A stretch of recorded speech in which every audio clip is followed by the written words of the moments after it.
Hello muntina sopi ulanaute hozo se ahidia ku kichanu chapa hozo se na bon savin ka ngai lut na chale ni khopha salam ka hin peve holim na chamcha inei masang ven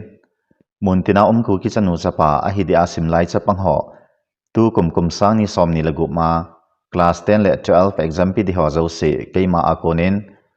all these ailole good luck ka hin bolove hongwang phache oben lang na bon savin le khan ha semovin lang hong pa so kya ven chale education system ai lo le education lama idea au ilung put no thamcha heldinga ka dei khat chamcha hin sailang masanga chun inui pa ipi ipu tew khanglai chun le khasim kiti hi ai ma ding a hi lo le in sunga ding a hi lo le khunung le ihung jinei phat le izi ichawa anading tia hen inui pa vin inisim sa oven hinading a chun government job alhom atam alit na niaw thil choma hi in government job khat be at least sipai be acha hi jongle na muding hi chi a chu na ji na cha na wa ading na nu na pa in na niaw wa pa na le khan hin sim sa na sumla pa su ma ho zo se hi cha chu service a chu na le recoup ding a he ti tapong he hi in hi jongle tu lai sim lai ho dinga ilung put diwa ka dei sa kha chu pi ham ti le izi cha ding zong a hi in ei ma ding zong a hi in inui pa ding in sung ding a hi nai hi chi khal lama chen tu lai sim lai hon i ha gyal thu pi deu cha inam ku ki society dinga he le kha ka sima he ti lungput pa zo he inei thei divin inei chi divin tim na le taw na ka hin na ye azi cha igam sung hi va na hi le i ha so ke di ba hi in gal hin na yo le a ki su kha volunteer ho hungum le doctor specialist in lo ze vin igan thei tawin gohet tilangi zon za za zing ovin hicha jongchen mi tam ta dam do zo lovin ni hung kinung le tawin athang pia first set a hello le operation niaw ho minor operation ho be bol na thading a hello le thang song wa he saikula khat kangpok pilhanga khat chur sampul more tengnom pol a hello le chandil ti hoa he le ma khong lang ti hoa he doctor specialist athang ai khat be zong im deu hi dei sa hi in media la ho ngai cha dan ho zong zan hilang in sei ta ovin hi chi chu chamcha education lama ilung put no a hi lo le ilung gelo i khial di wa ka dei sa chamcha ka hin sei a hi in tu ni khwa ka hin sei nom pen cha hi le topic zong ka hin thang de pon hi chi chung changa holim na ti zong cha inei ka nei de pon hi zong la thang pia ki pa cha he ki sei phat to he hạt bén a heti tabang hen ti topic mang cha hen cham cha khat minute som ham khat holim na an nei hoitin hichina ding a chun tula social media whatsapp ma hi in youtube ma hi in facebook ma hi in post hele comment hele event na hele lam kai mi pi a hi lo le i pi lampang hi jong le koi ma hi a ki sei pha a ki pa achai ta po vena hi le inam piu jong he savai che hiu ham ti jong he gyal thei khop se na hi in tu khanga ai lo le malai greek te tu khange ya amin than naw hi pi ji ham til ama ho he amit mo naw som la a kho som la a amit mo naw ko khu ki sel pi wa amit thei naw khat kho ki sei phong he ki pa cha to he a ki ti in zo ham ta ham wang cha ka he po in jong le a chinga them hon a sei a hi in hi ja kho tu ni san gya hi greek te a hlom wang wa tu lai scientist han lang philosopher han lang ipi che hita jong le a chinga them ma sa ho iti le greek lang mi he tam hi ve ti jong cha sa yovin di jong che di khan en ten ai pi che hele tu nai sei no ma cha e ho society sung din mun a hi in hi je a chen ke ya konin inam sunga wa kumizan ham khat ki pa cha na ki sei phan ta lo tu nin ke kam changa ki pa cha na tham cha thu chang ka hin sei no min ga sei jeng law han a chi sa me ni sim thum sang ni som ni la thum ni khwa chen mai thei ten tha chimit dingin gala tola hin bol ta ovin i ni lowo i hin hal pi ta ovin i kho veng i hin da la ovin i hin that tan ta ovin a hi le khomi pi a hi lo le kho i zan ham khan he lungdang ta en sun noi sun ni sanoi zan muthim noi ki hello mola hanga nu naw chapang to kap la mau pumin lami zo novin izam ovin a he hichi achun bible cha pawa amang pa thusim ki sei bangin building inei ta lo pha na chun akhon na he en cha pawa amang pan apa ahin bela apa en ki pa la thanom ta ni san bangin ho in zong a taung sung la a CSO in ei ho pia ITLF KKK KKL a hi lo le KSO ti ho kuki in pi ti ho ibelovin a hi le ama hon zong ki pa ta in chapa amang pa apa in ki pa ta ni san bangin gan thei ta a zut na ding hello vai lai vin ama hon aina sangovin ine diu igi na diu ito na diu su tup san in kwai pi ovin chuzong le adam mo avei se a hi in naw vop nu me ho a hi in te ase chat mo chapang nia ho kho hello ho a hi in hi ti chon hai ta in ge na to na ding in sim tu pi ovin tu ni san ge hin i khot no goman lovin i dango goman lovin i oyo thiap man lovin ai thla jing ovin a hi le CSO ho zo se hema sa pen dingin pa chat na sang ta ipi ovin a he mi pi in zong CSO lam kai hon zong minister MLA hon zong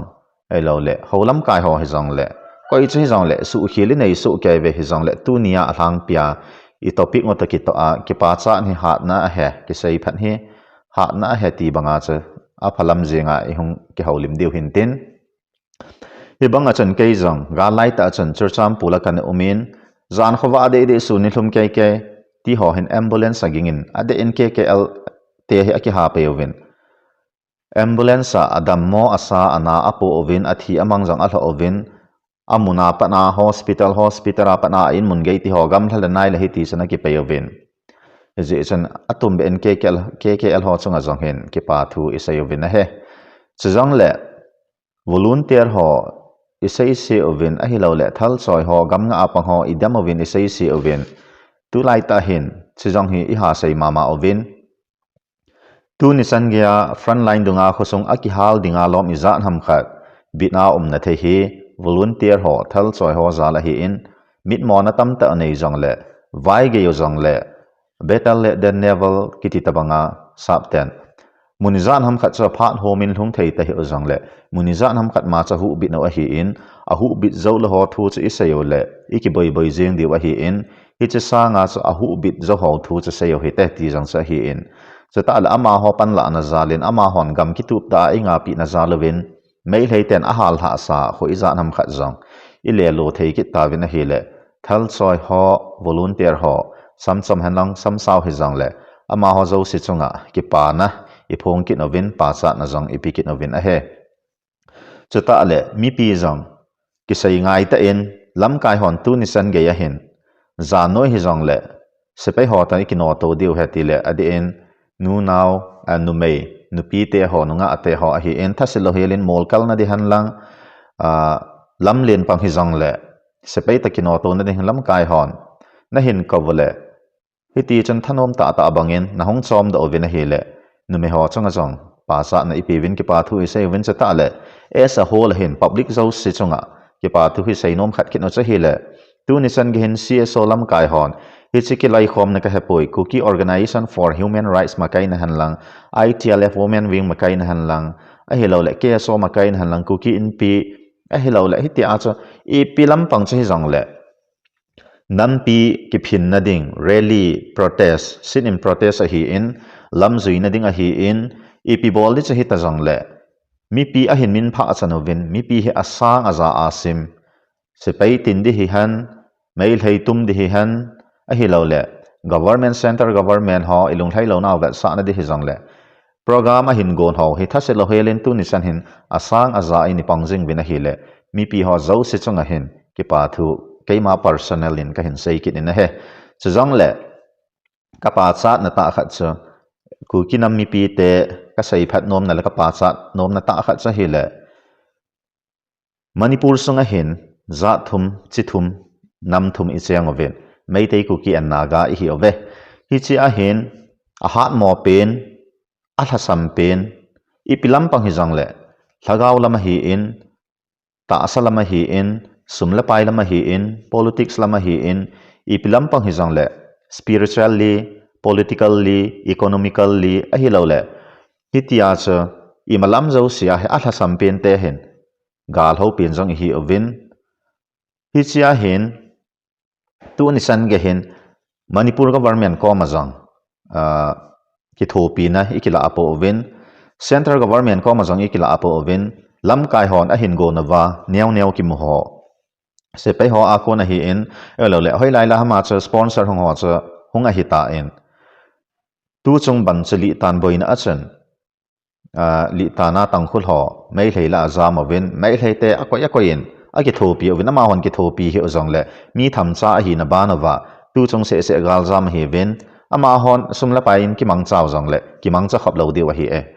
hi zong le mi tam ta ne ki tho pi ove hi cho cho ka sei nom hi po in ken ka sei nom pian chu hi le ku ki ten tu ni chan ge ya he e ho self iti sei da ha e ho ikivat to ova lang cha boy te ti le langa dinga cha sumi danova hilanga boy tai akiti le hilanga dinga sumi danova tu ni chan ya mi pin rang tha selo hila donation hong ki bola hile aza asang ai lo alak nga ito do ova tu ni chan ge ya midang song ko ho hin mai leite a hi in government center government he jong le koi ma eng lawa e ho ka a iki support nova avai cha agan the ha asa in a lo ki hal a thi amang ho iki vet to ho he ka gela hele ka pa sama ma jing in hi hi chi hi e ku ki te ka pa cha na pen le tu ni video ka hin siam lo na pen cha tu chang in jang li tan sarai khong lang hong bo in hi le ama ho ding in sumi dong kit vin a hi le alang idang do kit ta ve heng alang khat na chen ama ho ding a ning thing lo ding a hi e mi khat na ding a ki dong che la kho apon area khat na hi lo le kho khat na ding a ki dong che krol khat hi jong le ning thing lo di wa he hi zong le hi banga gan thei ten ga la tol nei jing te en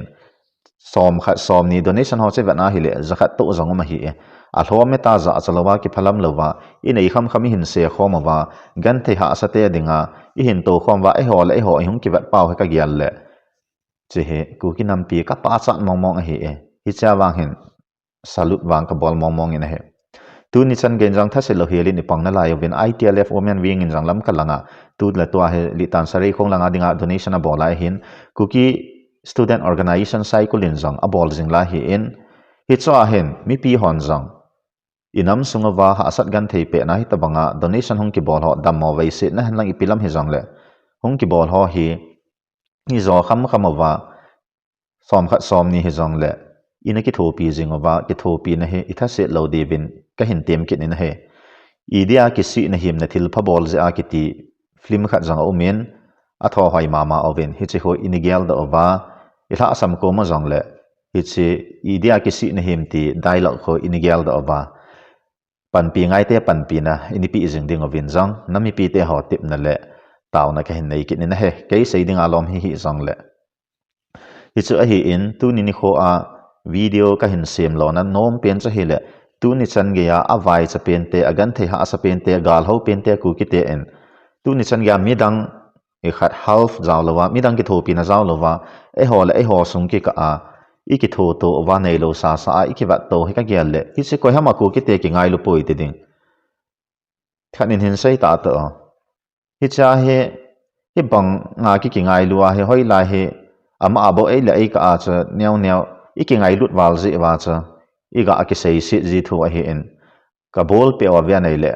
sports a tournament a ki chi pha le ka bol pe o mi ka zo ji lo ji wa chen ka u te khan hin kanu na ho lo hin ki ngai lut to chan no le na ki ban jep diu hati ma hele iki ngai lut wal ji wa he i ha diu ei lo le iki lung to diu mi i pha diu iki dei to sa to wal ji wa cha ki sei sit ki dam na ho he hong po do ji a hen ki muda ji a hi poi ti jang cha ka ga sei do no min i tabangin ki khanom jang le khan e ho he ki khan thei hi po ven tu chung e khada o khulham song ko hon lui ngai ni program man jang ho hai tan velau chen a pawo i ma cha a ki sin sa ki bang loading a hi e ama ho he le ki pun khom nom wa ki pun khom thei lowo e ho he le iki khan nom vai ki khan thei lo wa heti rang cha chaina ka ga sai nom hin tin ipi hele tu nya video cham cha hin sem na wa apat na pat a chaina chan ge hin bhaw zo se chunga ki pa thu ka hin sein chele tu na video i sem lo na pe na cha hi le a ki pa cha to hi